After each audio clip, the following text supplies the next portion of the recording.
Hello, hello, hello everyone, welcome. This is Miss Magic Animations presenting actually a very interesting tutorial, and unlike others that I have done so far, I was recently requested to do a very closer look, an in-depth tutorial on how to do specifically Krita painting on textures and lighting, very much so like the speed paint that I recently did.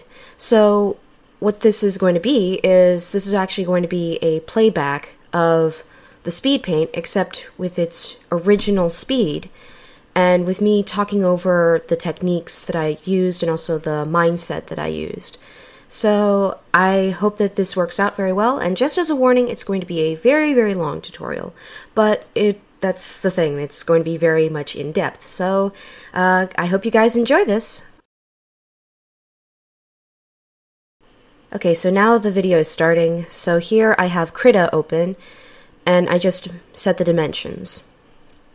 So I've created a new layer, so that way I don't have to do anything with the white layer. I press Tab in order to go into the full view mirror. And what I'm trying to do here is I'm trying to make a candle. It's a particular scene that I have inside of my head. It's very important that as an artist you have a mind's eye that's pretty active. So yeah, I'm using all these rough lines. So, you know, it doesn't have to be perfect, it doesn't have to be pretty, it just has to feel like there is some motion in some way. So I've done the candle, and then right here I'm trying to do like the table and also the doorway. Just sort of circular doorway, but here I've realized that I have it a little bit too high up, so I'm using the moving tool. I'm trying to move it and then draw again. It's an ongoing process.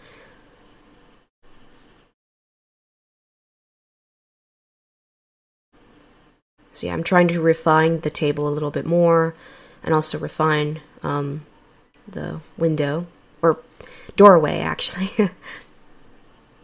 It can be a window.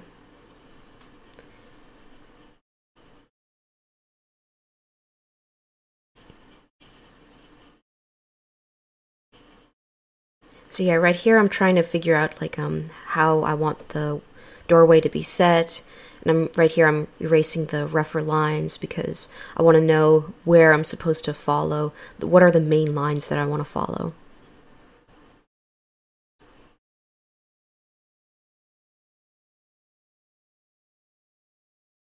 Yeah, creating more lines. Moving it a little bit within the picture.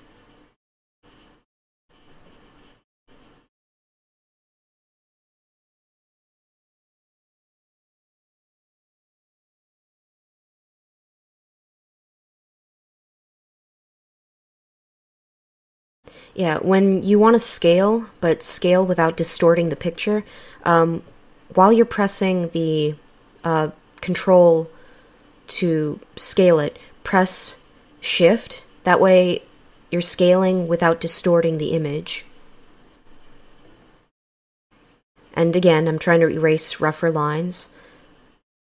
It's an ongoing process, and it can be very slow, but the idea is that I want to be able to know what lines I'm following when I'm going into painting the object.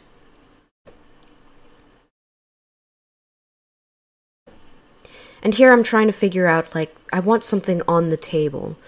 Maybe a little blade. I had actually used reference images on what I wanted the scene to look like. I knew that I wanted to have like a little blade on the table. A fun fact, actually, this piece of artwork is technically fan art, but at the same time not. I'm using props that are from a specific series. I'm using props altogether, but I'm not using a particular scene. And I'm not using any characters, so that's why I'm saying technically, because you can't really pinpoint what I'm doing. I mean, this literally is a picture that isn't directly picked off from any scene. It's just me mushing in props. And right now I'm trying to, as you saw just a little bit previously, I had made the background scene because I knew that with the doorway I wanted to portray like sort of an planetary, like double moons, something very pretty.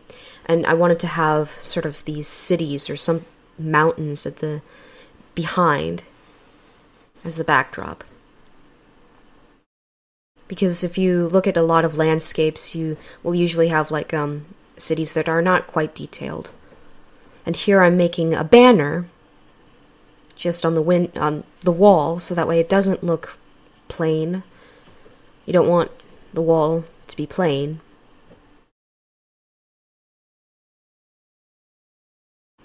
Here at one point I thought maybe I could have like some greenery coming in around. But I do believe I scratched that idea out. But, ideas can change, they come and go.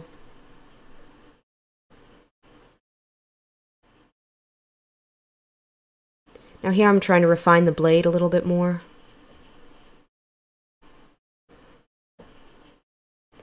Here I had initially thought that maybe I could put a shield behind the table. Yeah, you saw me just draw it and then erase it. But then I realized that that would be too much in the center of the picture. You don't want things to be dead center on the picture, because otherwise it creates too much attention onto that one object. The video is kind of frozen only at this point. It's because, yeah, now it's playing back again. It's because of the recording segments. So here I'm creating a symbol on the banner. And I wanted to figure out, like, maybe I could put some kind of shadows or something going on.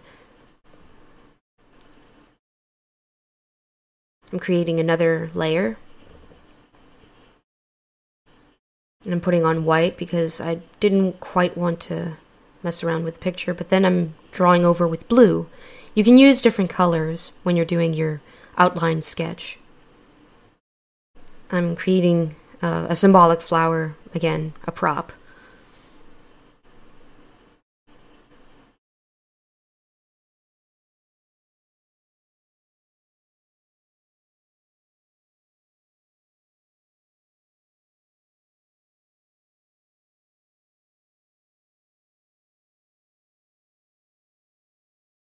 Yeah, I'm then using black in order to go over the blue. Because, interestingly enough, light blue has, because it's very light, you can easily draw over it, and sometimes it's even better to use for a sketch than just the normal black. But this is all sketching at this point. I'm creating another layer. And right now, I'm trying to figure out, like, how do I want the table to be set? Because I thought, oh, this looks way too plain. So I'm trying to figure out, like, maybe I could put a banner on the table. So that way it doesn't look too plain. So I'm trying to figure out the perspective. First point perspective.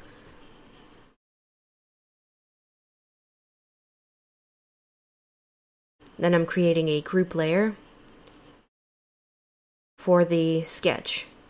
And then I'm turning down the opacity, so that way I have created it a little bit more transparent, so that way I can easily draw over it and know where my lines should be. Now here I'm doing sort of a marker. I'm trying to consider, like, where do I want certain shadows to be? Because I knew that I wanted it to kind of be a nighttime scene, but I didn't quite know how that would work. So here I'm putting whites and blacks for the marker, and lowering the opacity on the actual marker itself, and then putting it around, like, where do I want the light to hit. The marker at this stage is still its own sketch. I'm also trying to figure out how would the light hit the table. Would it make it look like a table, or and I'm trying to consider, does it look right?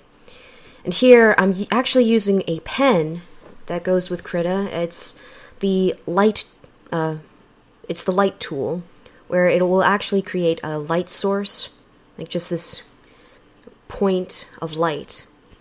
And I knew that I wanted the candle to be blue, just this beautiful, very bright, cool blue. So yeah, consider that the marker, again, is part of the sketch. It's not the final thing. It's just me trying to figure out how I want the lighting to be, and I can draw over top of it. Because if you look at some concept artwork, it'll look very much like this, where they're just trying to consider how the lighting is in the scene. It's not the final product by any means necessary. But yeah, I had also placed the light layer right underneath the sketch, because I realized that I can't quite see where the candle flame is. I would like to see the candle flame. And then I had the shadows set underneath the light layer and also the sketch layer, so that way I can see how that looks. Because whenever you put it under, it's always best that if you want to have like a scene that is only part of like line work, you want to put everything underneath it, so that way you can still see the line work. And I still wanted to see the line work at this point. Yeah, I do apologize that this video is a little bit frozen. Again, it's just how I had the videos segmented when doing the speed paint, where I would actually do sessions. I would do separate sessions and record them separately, and then I would put them together in Blender and then set a speed control all together. And sometimes I prefer that it would be like under one recording, so that way I don't have to manipulate multiple multiple speed controls. But here I had to manipulate different speed controls. So yes. So yeah, consider that. Now here I wanted to make sure that with the lighting, I wanted the candle to be the brightest light. There is still some light coming from the moon, the double moons. Double moons all the way. But I didn't want the moonlight to be brighter than the candlelight, because again, the mind's eye of the artist is very important to consider, where you want, like, I think everyone has seen what nighttime looks like. Nighttime has this sort of glow to it, and also darkness. Even when there is moonlight, just this beautiful moonlight, there are some sources of light that are a bit stronger than moonlight. Now here I've set it on top of the sketch layer again. I'm using different kind of blues, like testing out like how would it look. And here I'm using, I believe, the blur tool. Just trying to figure out how I could blend it together into the scene. Now I'm going to create another layer and turn down the opacity, just so that I can still see the line work.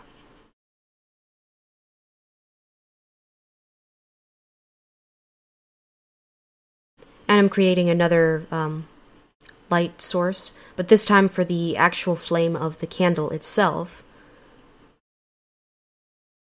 because I wanted it to be a bit different than the actual glow. The glow is its own separate light source. I mean, it's part of the candle, but when you look at candles, there is this glow that's wrapping around them. So again, I'm transposing both of the images together, trying to figure out like how would it look.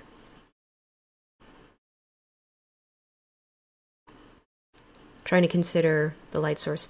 Where you have the white on the candle flame, that's where I have the most pressure applied to while I'm on my tablet. with the light pen, because wherever you have the most built up, it's going to turn white with the light tool. Again, I'm turning down the opacity, giving it a slight glow around it.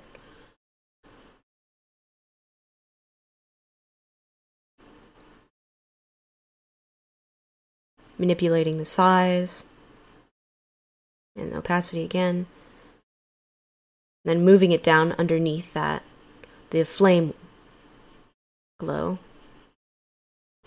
And then just dabbing. I'm also using the eraser, the blurred eraser. It's different from the other erasers because it's a little bit more fine. Or rather, it blurs around the edges a bit more, like a real eraser.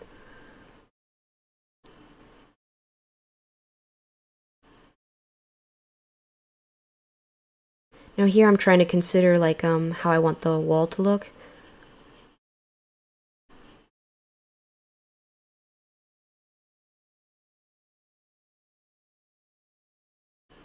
Yeah, I was using some kind of like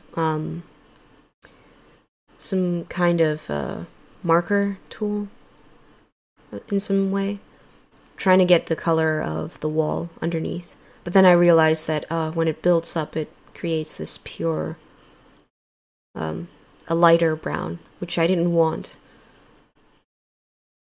And I'm clearing the layer, setting it underneath the glow because that's where it's supposed to be.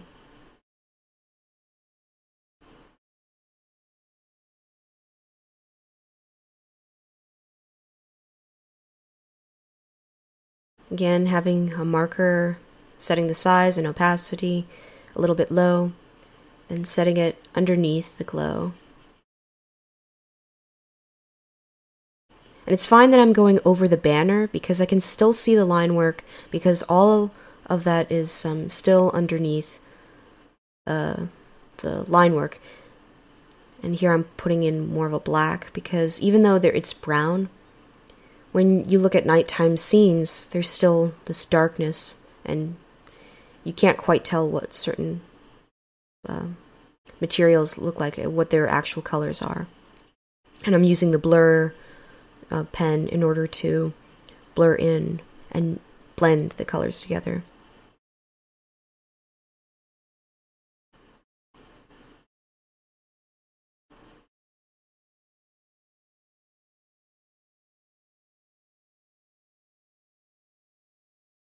Here I'm trying to move it because I realize that the white of the candle isn't quite showing the way that I wanted it to show.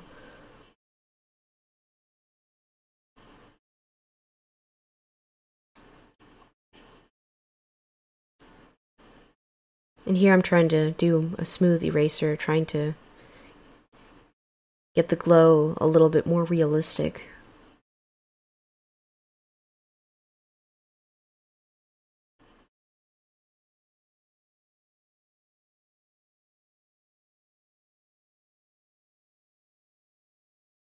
I'm trying to see the line work a little bit.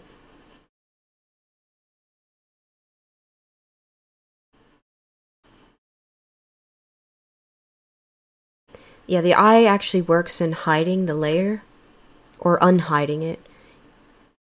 And here I'm noticing that, oh, there's this white where the black should have been.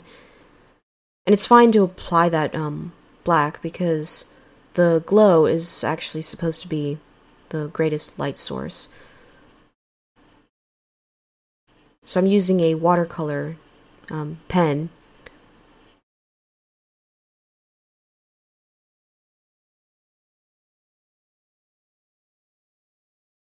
Applying blacks and browns. And trying to blend them together. There. Now the candle is the greatest source of light.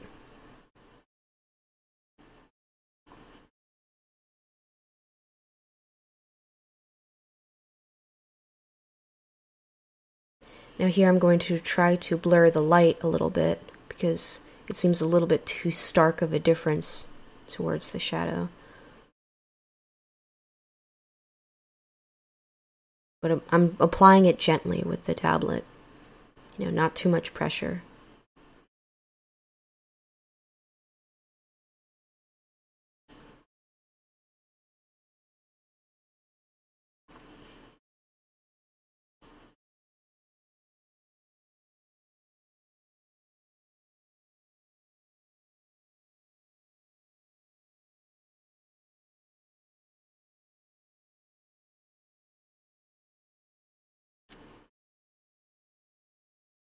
Now here I'm going to add just the smidge of blue, but only with the blur, and the blur doesn't have that much pigment to it. But then I'm also applying it with the watercolor, again with very, very low opacity set, because even though the glow is supposed to set the color will still have like a residual effect around other objects.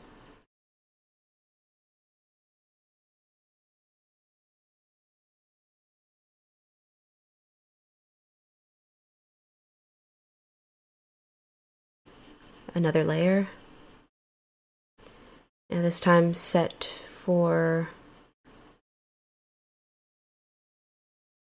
the table, where here I'm setting like this black on the table.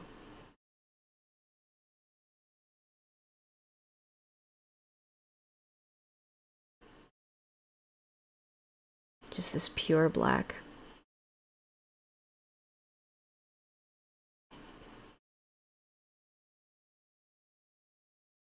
I'm setting the opacity a little bit low so that way I know where the banner should slide. And then I'm setting like this very, very pure red. I can manipulate the colors from the banner and the table later to fit the scene, but here I wanted to have like this pure red banner across the table. Now, wade smoothing on any pen will actually make lines smoother. They'll go a little bit slower in following your hand, but the idea is that the lines won't have this rickety effect. Say that you have trembling hands, or your tablet has too much of a smooth surface that slides. You can fix that.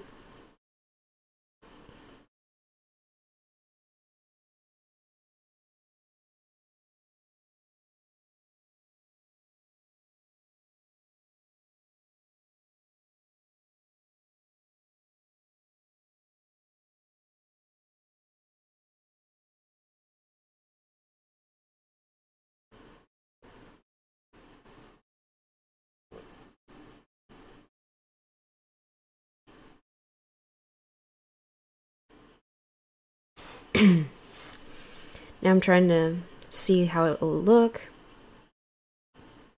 putting in more of the fine lines. Yeah, but then I'm also trying to fill in like any holes, manipulating the sliders, seeing how does this look.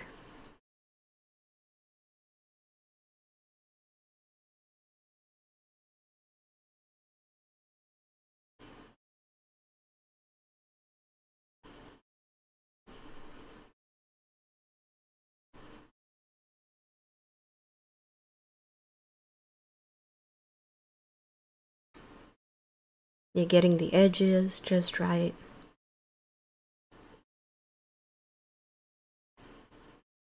And right here I'm going to try to put the edges of the banner, so that way it just doesn't look like that there's this red object that's just slung across. Because when we see a lot of fabrics, there's always like an edge to them. At least ideally there should be. Otherwise they unravel themselves.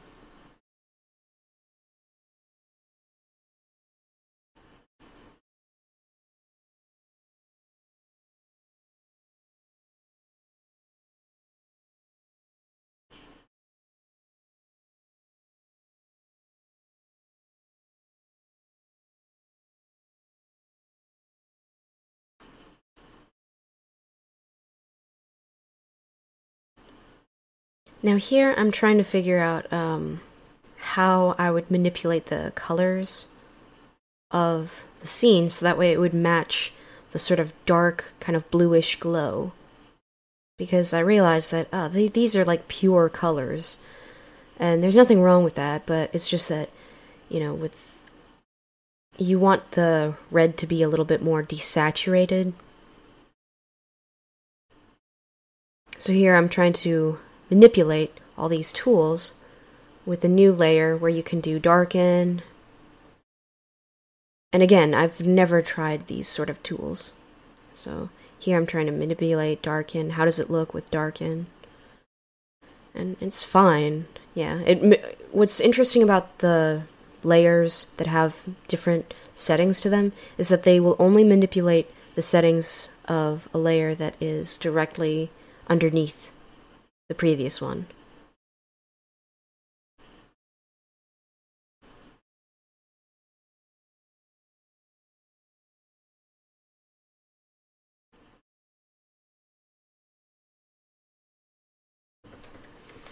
Yeah, I'm manipulating the opacity.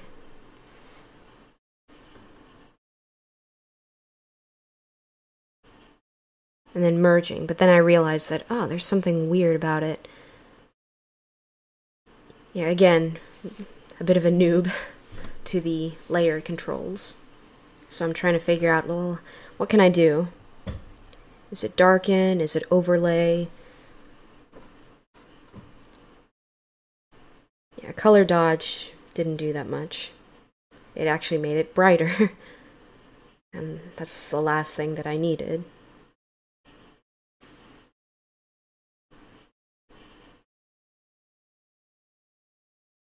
Yeah, erase, obviously I didn't need that.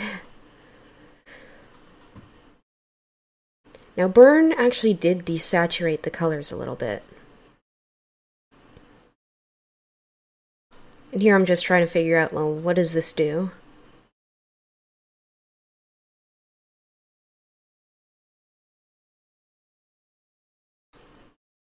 Then I tried maybe darken again. I didn't quite know what that would do.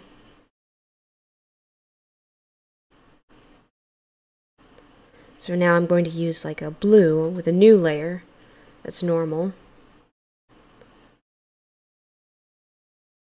Yeah, a marker. The bigger size. And then I'm setting the candle just so that I know where this is supposed to go.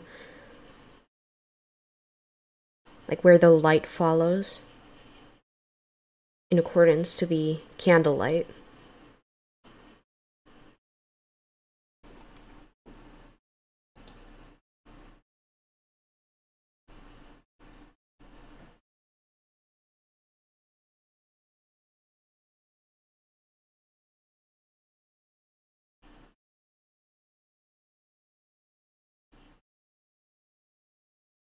Now here I'm doing a darken, but with a very, very dark blue. However, I'm now trying to apply a lighter stroke across.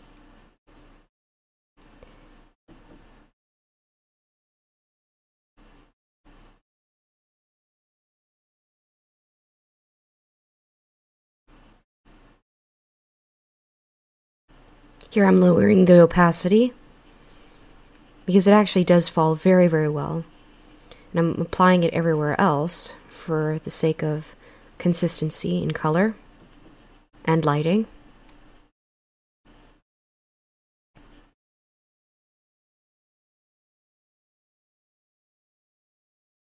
But yeah, I'm trying to erase in certain areas because I don't want it to be too dark,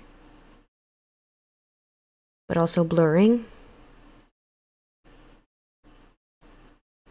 Because where I want the light to fall is right underneath the candle, because that's where the candle light is.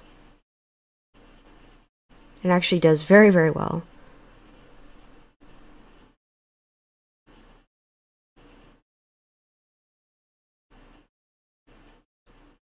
Going back and forth, just seeing how it looks.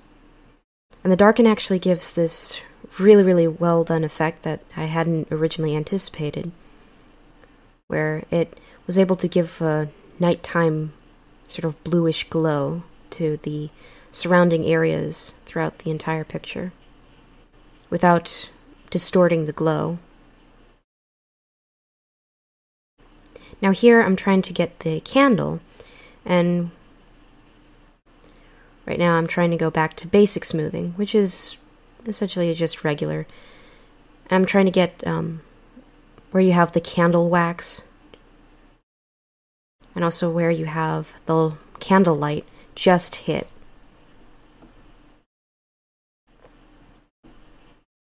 Now I'm hiding the banner just so that I can see the candle holder, the little cup.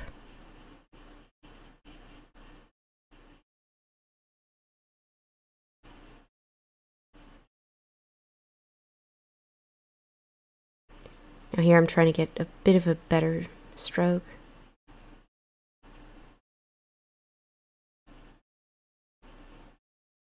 Yeah, I cleared it because there was something that just didn't quite look right, but then I went back and I thought maybe I can try to fix it, because I'm trying to get the ellipse of like the little cup itself and getting the handle. And then I'm going back to the banner just to see how it looks.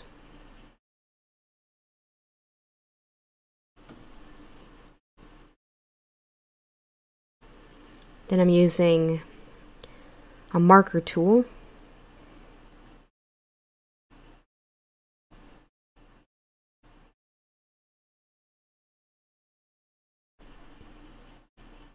Because there are actual certain metals that will look completely black underneath light.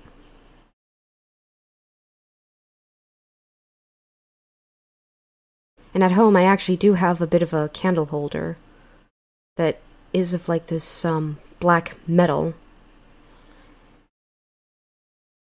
It's a black metal, and I just need to get it a little bit more consistent.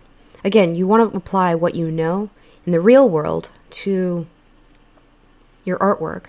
You know, again, apply the artist's eye for inspiration. Now here I'm going to go for like a slightly lighter gray because of where the light will hit the metal. And it's not like a very bright metal. It really is the kind of metal that doesn't have any shine to it at all. Trying to get the edges. And also the slight edge to the left because of the moonlight, double moonlight. So yeah, what you want to make sure is you have consistent lighting. Then I have like a little bit of a brighter gray with a blue, a metallic blue, because of the candlelight. Applying it around the edges, but then I'm also realizing, oh, I'd like the candle to settle on a surface area with a slight tint of blue.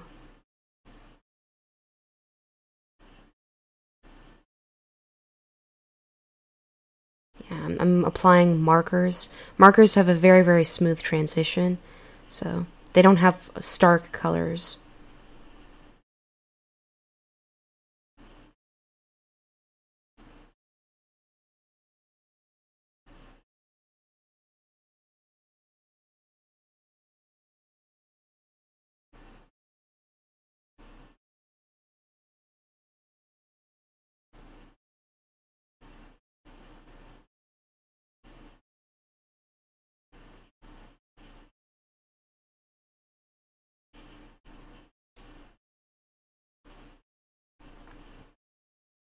I'm trying to get the very, very dark area where the cup dips. It still has bright edges.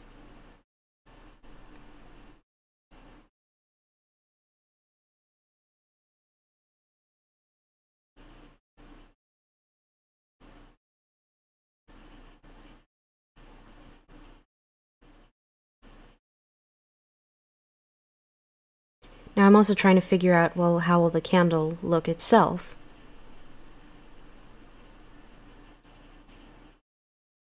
How will it cascade, how will it look?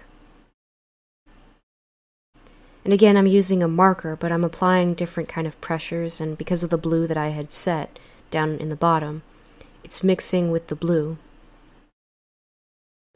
kind of dark wax. I'm also trying to apply some grays where you have light hitting.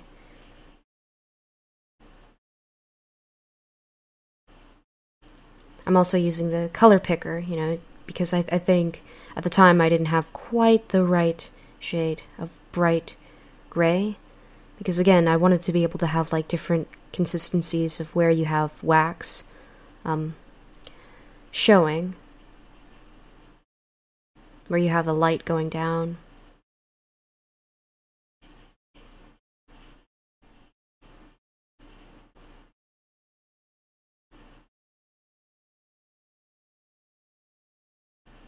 Yeah, the light actually does very well.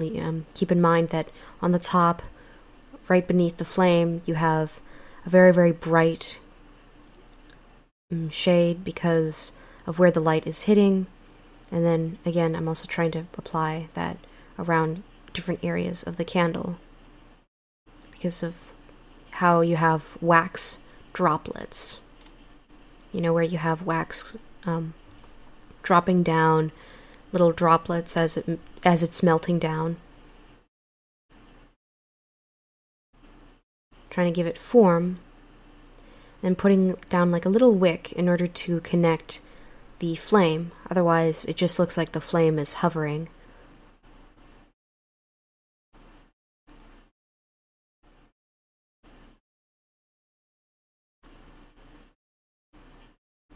And here I'm applying a watercolor just to have slightly darker areas because of the wax droplets.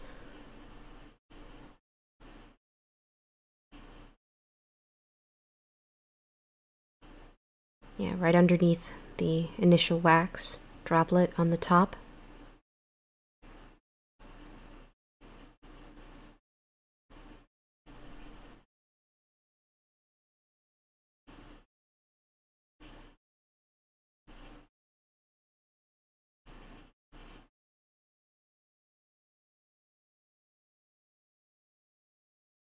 Now here I'm trying to color in the banner, trying to figure out how I would do that.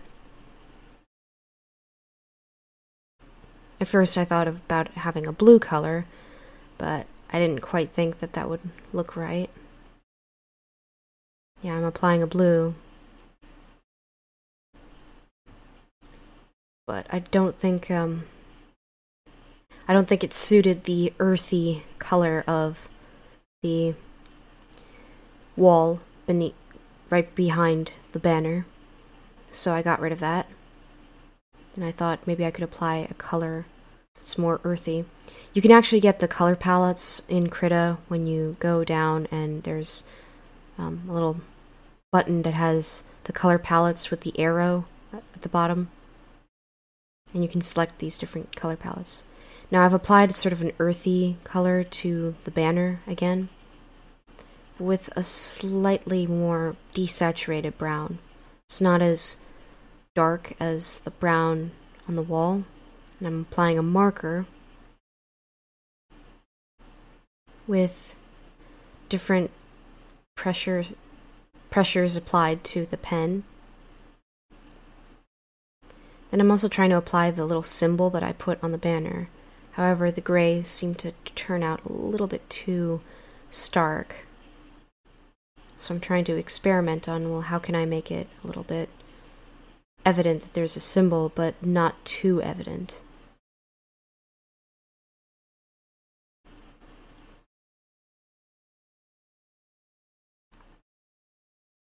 There, I'm applying a different size and wrapping the symbol around just a little bit better. Darker color around the symbol, so that way it's evident that there's a symbol.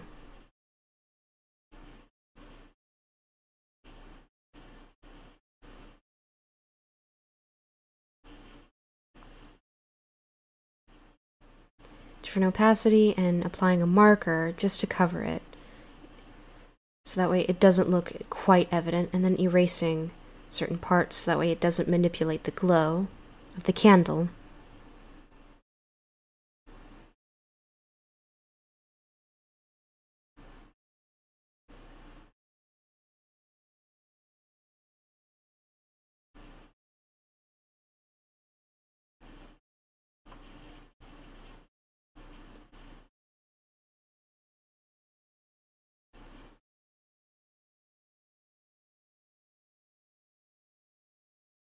And it's interesting to note that I do have a lot of these layers set on top of the line, on top of the initial line work, and the reason why is because you want to be able to treat this almost like a painting where you do an initial sketch and then you draw on top. Now here I wanted the sky to have like a sort of red kind of glow. Now granted, not all nighttime skies have that, but there are certain nighttime skies that do have that.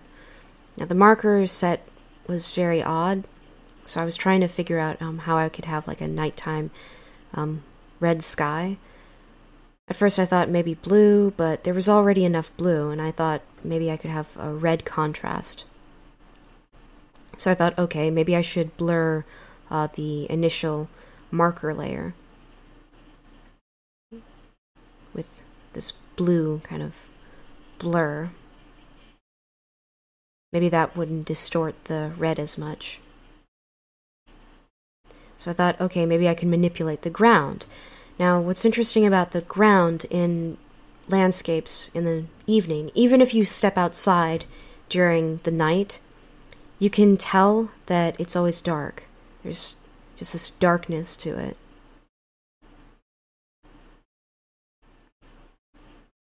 Whenever you step outside of the night,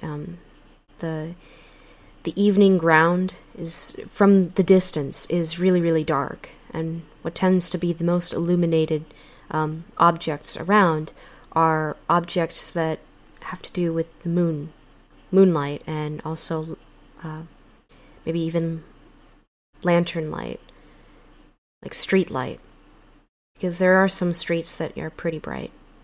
Now here I'm trying to define the edges a little bit more, because even though I applied colors surrounding the wall, the lines weren't quite defined, and I wanted them to be defined so that way I could get the sort of city landscape or mountain landscape on the background.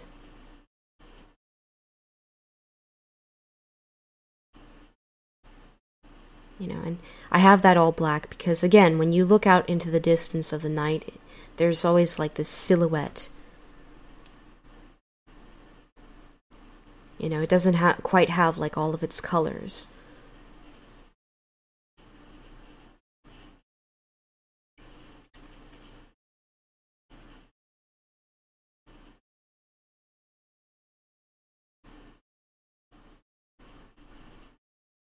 Now here I actually copied the 18th layer, trying to figure out like what can I do with the color manipulation. Actually, it looks pretty good. And trying to possibly figure out how I can do the night sky. But then I thought maybe I can do sort of this red kind of color, maybe manipulating with that double layer. Using a watercolor pen, and realizing that it actually looks good. Again, I had to copy the layer that had the darkened blue surrounding the entire scene. And it actually had a very, very nice effect of having a nighttime glow. So I didn't want to erase that. However, I still wanted to have a red. And then I applied a little bit of a lighter red. I'm trying to apply a lighter red where you have the double moons. Trying to figure out the pressure and then blurring it. Blur will actually give some pigmentation. The blur tool is useful. It's not useless. It actually does give some pigment. Not only does it mix the colors, it will actually give its own color while it's mixing. So keep that in mind. And it's starting to look actually really, really nice. this sort of red kind of sky.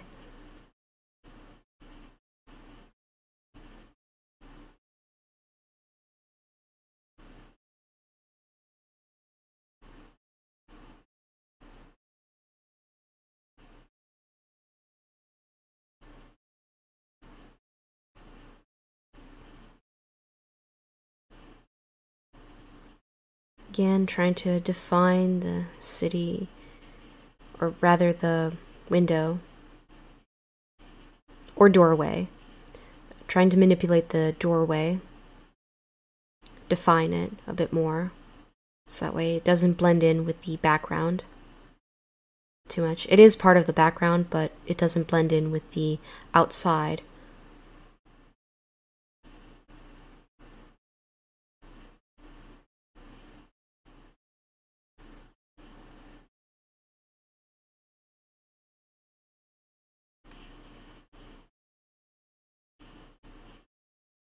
Oh, and some quick keys to remember.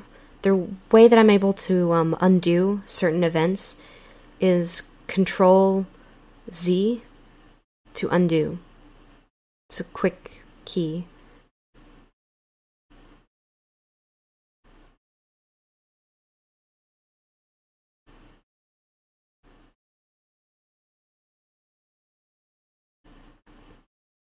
Again, defining it a bit more.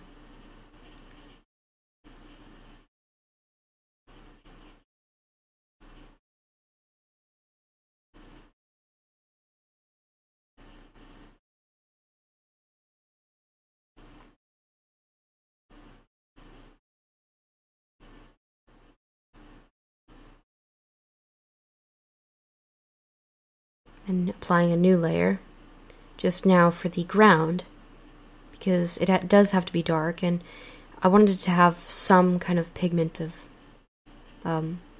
some red, but not too much. It had to be darker. However, I realized that one of the problems that I was facing was that I didn't want it to be like a desaturated red like the banner. I wanted it to be dark, but not too dark and not too light. I didn't want it to blend in with the banner. I wanted it to be known that the banner was a separate object.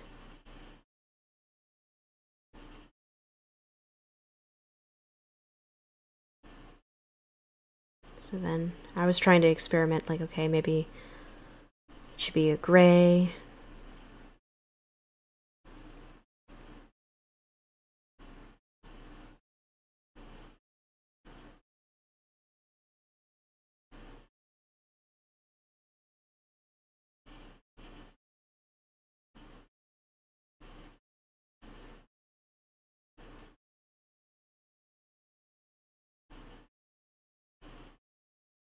So yeah, just like this very, very dark red. It's on the spectrum of the red, but it's not automatically evident that it's part of the red.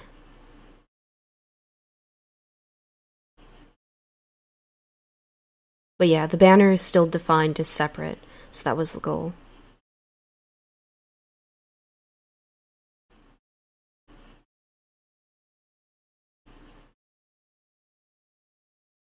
And here I'm trying to apply like some lighting where you have the double moonlight just hit the mountain, the sort of silhouette of mountains or city. It can be mountains or cities, or city buildings.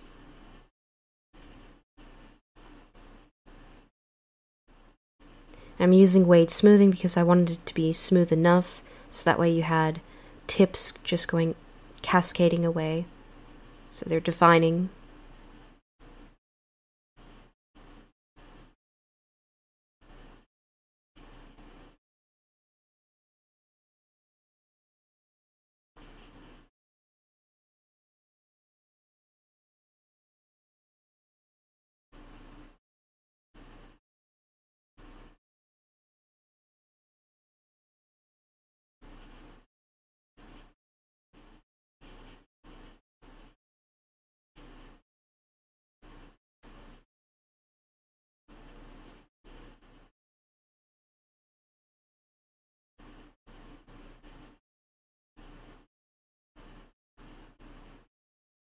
Now here I actually hid the banner layer because I wanted to get the little dagger and draw it in with sort of like this metallic color. I didn't want it to be like a pure gray, just sort of a desaturated gray because of how it's part of the nighttime scene.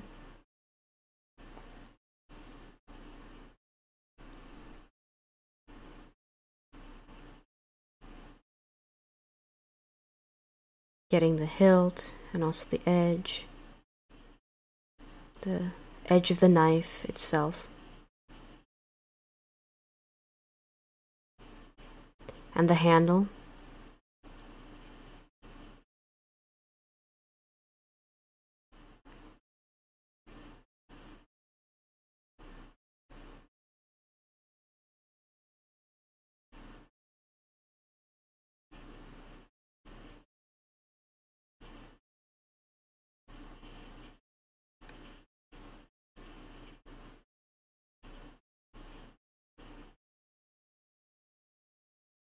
Now I'm just coloring it in.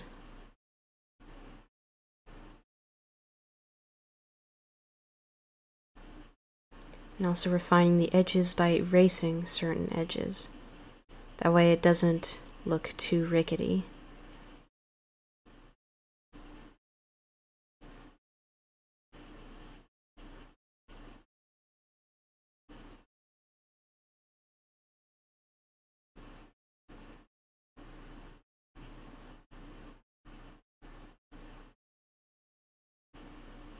Now I knew that I had to apply some blues because of the light applied on the metal. However, I felt that I needed to put in some browns around the actual handle because that's the actual color.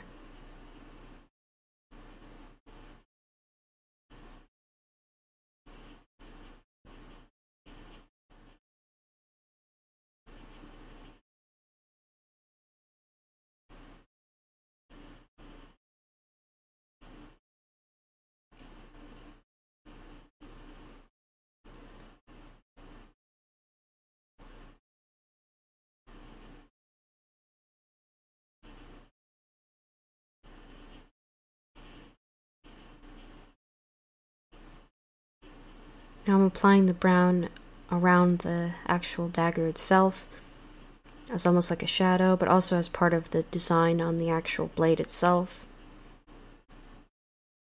and handle. Now I'm applying a bit more of a lighter metal on surfaces where the light hits it.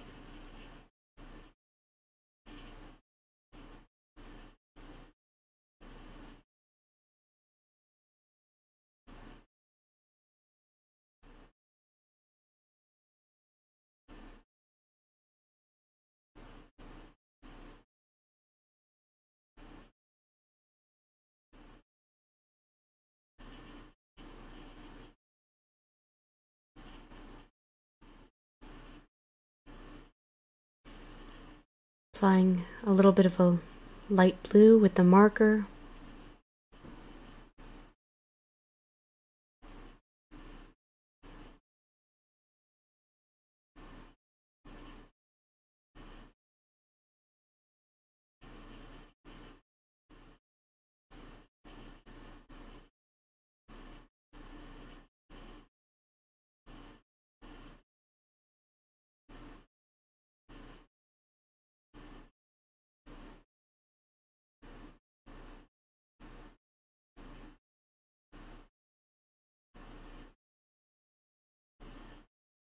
Applying a little bit of a red on it as part of the design of the handle. The handle is actually supposed to be crooked. It's like a curved dagger. Now here I'm going closer and then noticing that, oh, there are some rough edges to it. So I'm blurring it in. Then I'm also realizing that there's some rough edges around the actual candle. So I'm also blurring those in.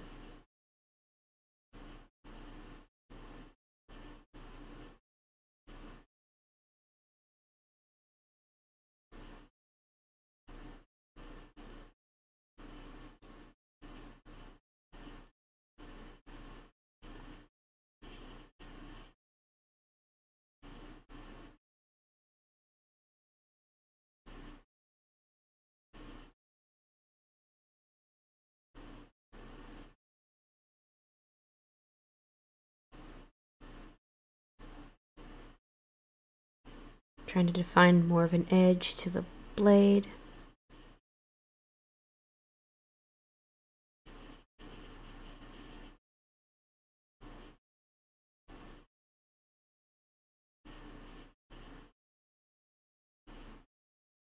Oh, and the way that I'm able to flip the image is with Krita, I was able to press M for mirror.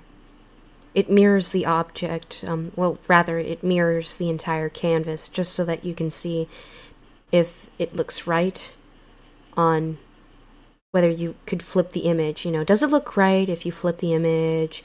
You know, does it look consistent? Now here I'm trying to plan out how I would get the rose to look, the flower. But then I'm realizing that the green doesn't look quite right. So maybe I didn't have to desaturate it. Maybe if I made it like a darker green, would that work? But it has to be underneath the blade because it's right underneath it. So it's working a little bit better.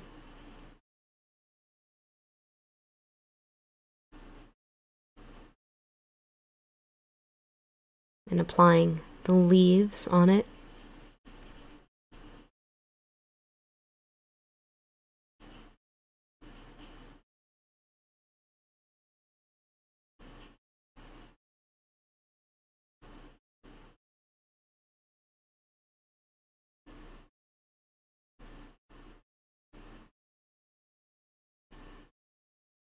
Again, I'm being careful to put the leaves around for consistency.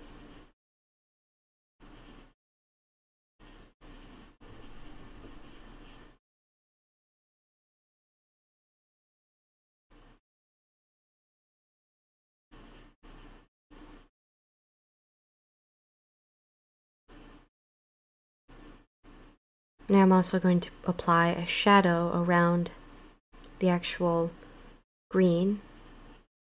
So I'm applying a darker green just around the edges for a shadow.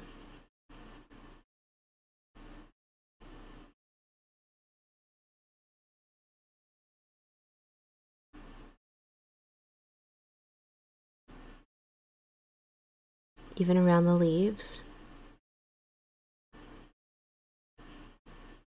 Just looking to see, is it consistent?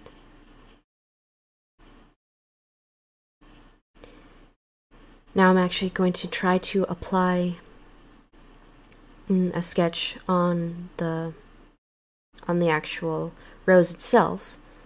But yeah, it's good that you want to be able to go back and forth in turning off, hiding, and unhiding the banner layer, just so that you can see. And I knew that I wanted the flower to be sort of a bluish color. So I'm creating the outline with wade smoothing because, again, I wanted it to be a bit more consistent.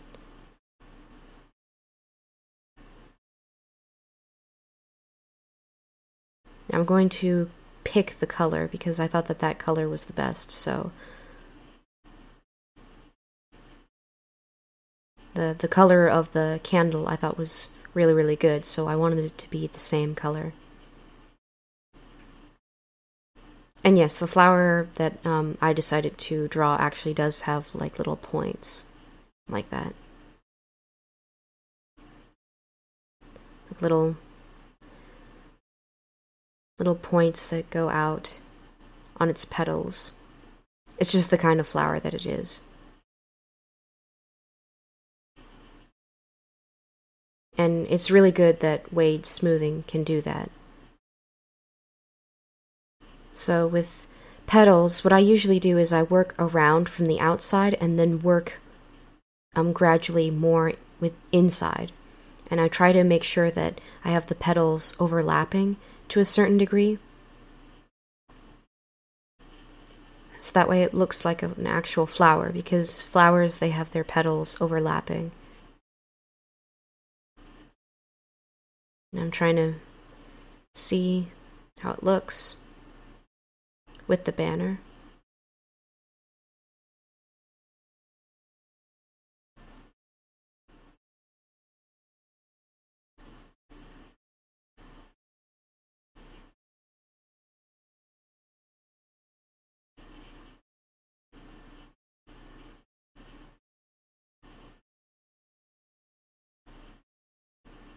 Yeah, I'm doing like these little swift strokes with the wade smoothing.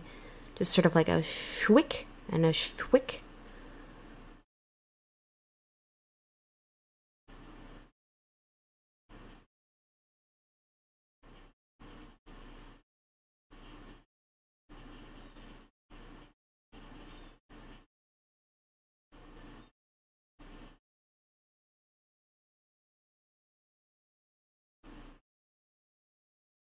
Again, applying another layer, but then putting it underneath for the actual coloring of the petals.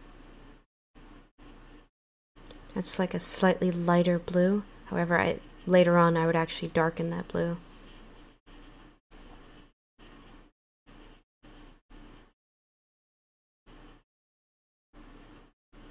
And again, the flower actually does have edges that are blue.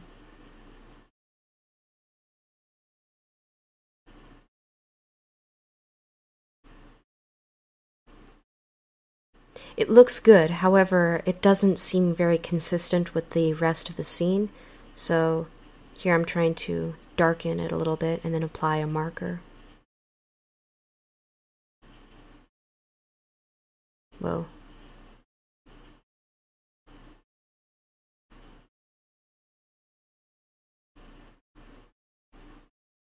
Yeah, just darken it a little bit and then have it surrounding certain petals around. Having the center very, very dark, because that's where all the petals converge.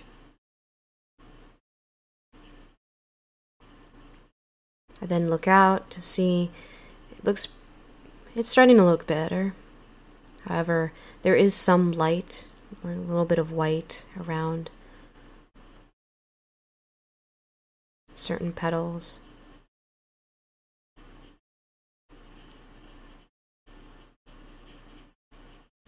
And then there's like a little bit of a red pattern on each of the petals.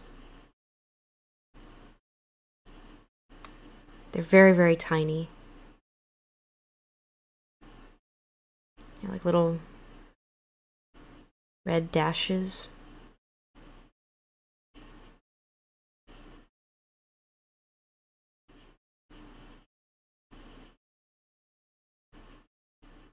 And then some green, like just around the edges of those red dashes and across the petals, just a tiny bit. And again, they're very, very light. And when I mean light, I mean like the line is actually very, very small in terms of size. It actually looks pretty, pretty good.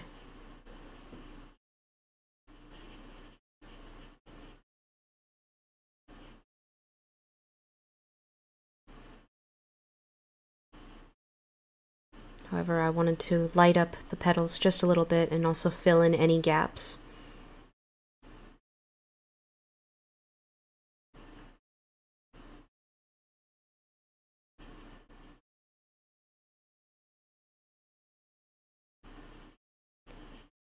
Now I also wanted to, I believe, just darken it a little bit, because even though it looks amazing, it still isn't quite consistent quite yet, because again, it's a nighttime sort of scene.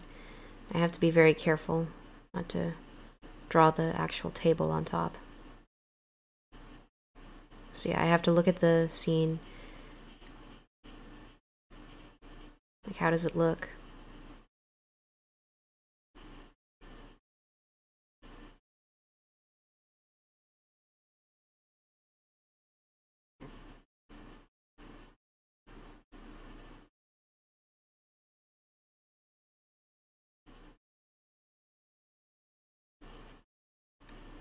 Yeah, if you actually hover your mouse over certain controls or certain pens for a bit of a while, it'll tell you what the name of the actual pen or tool is. So here I'm actually trying to figure out like how can I apply a shadow underneath the flower, a knife, in such a way that it blends well. And it looked kind of okay, but the thing was it was a little bit too blue in stark contrast. So I just applied a very, very light touch.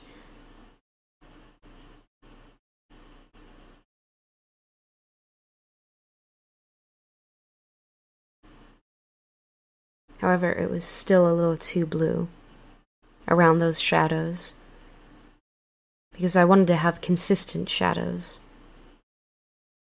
So I was trying to figure out what tool could I use specifically in hand. So I thought, okay, maybe just a black. Just apply my hand a bit gently with the strokes. But then I thought maybe I could just blur. And possibly turn down the opacity of that layer. Then I'd try to apply it underneath the candle itself.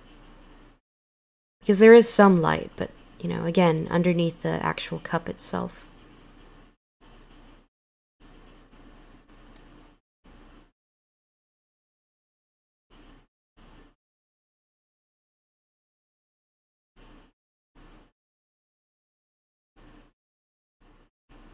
Now I wanted to have like a bit of a glow where it's showing on the knife and also on the flower itself.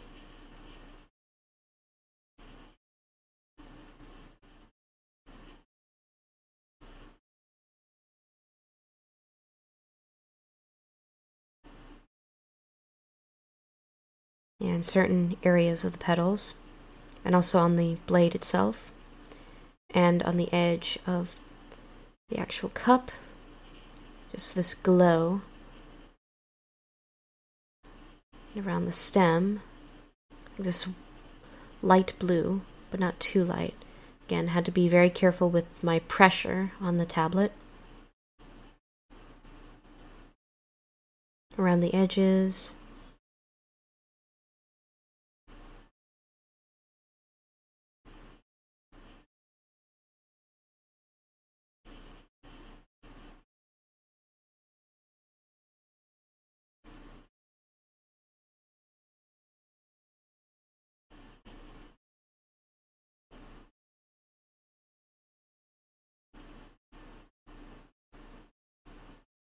Now it's starting to look okay, however I wanted to apply the moons, so what I'm trying to do is get the moons, wade smoothing, and I applied it in the layer right underneath the copied 18 layer, the layer that had the red sky, right underneath that, because it's just filled with marker. And I wanted the moons to kind of just sort of blend in very well with the sky, with this sort of foggy effect. I wanted the moons to just be very luminescent. I just erase certain areas.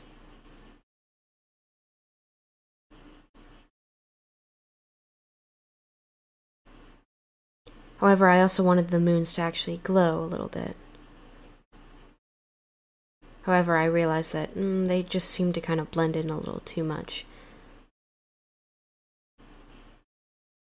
So, I decided, okay, maybe I could trace them and give them a glow. And because they're right underneath the copied layer with the red sky, even though there's a glow, no matter how much I would press, the glow would be a little bit desaturated. So, I applied a lot of pressure, just so that I could have their glow just shining. And yeah, you can see they're lit quite nicely.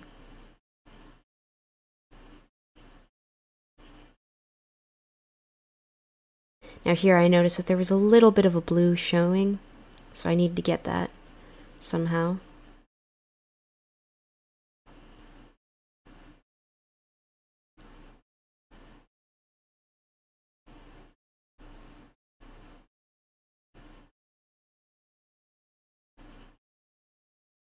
And just sort of blend that out.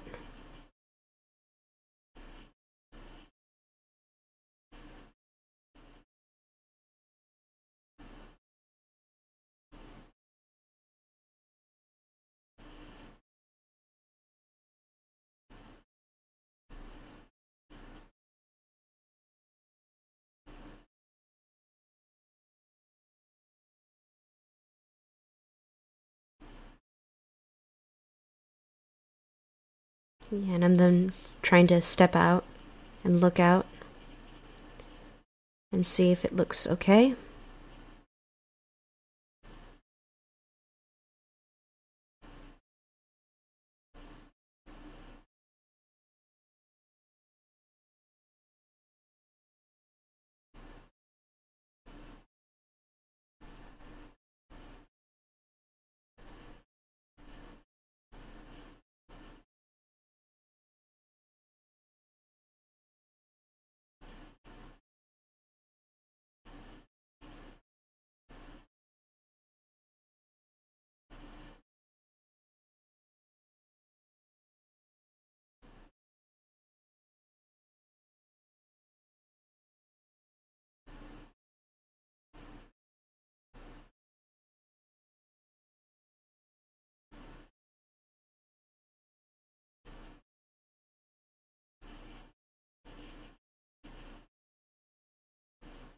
Now here I'm actually trying to apply some stars into the night sky because I wanted there to be some stars.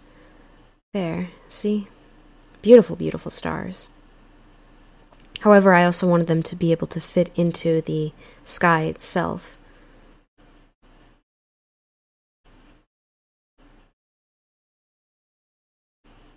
Yeah, they fit actually very nicely. Like close to the sky. And I actually lowered the opacity on those stars because I didn't want them to be overbearing. So, and some of the stars actually leaked onto the wall, so I had to erase them.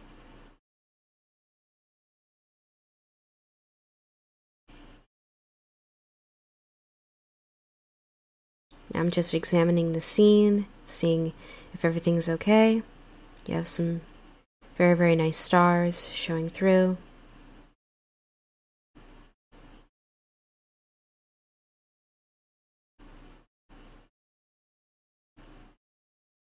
And here I'm copying the layer of the glow on the candle, like right underneath the initial flame, and just trying to blur so that way it doesn't have a stark erase look to it, where it's still spreading out its light.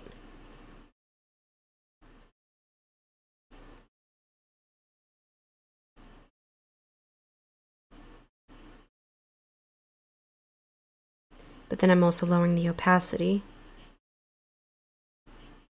just so that you have the flame itself, the central flame, become the brightest flame, because when you look at candle flames, the flame of the candle itself is brighter than the glow.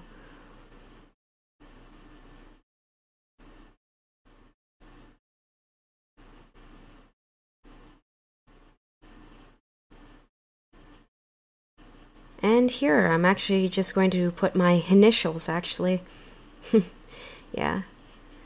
I want my initials to be small, just so that it doesn't overbear the actual picture itself. And then setting the date. It's important that you label your picture, if you want to. And then pressing tab, and then looking into the overall picture itself.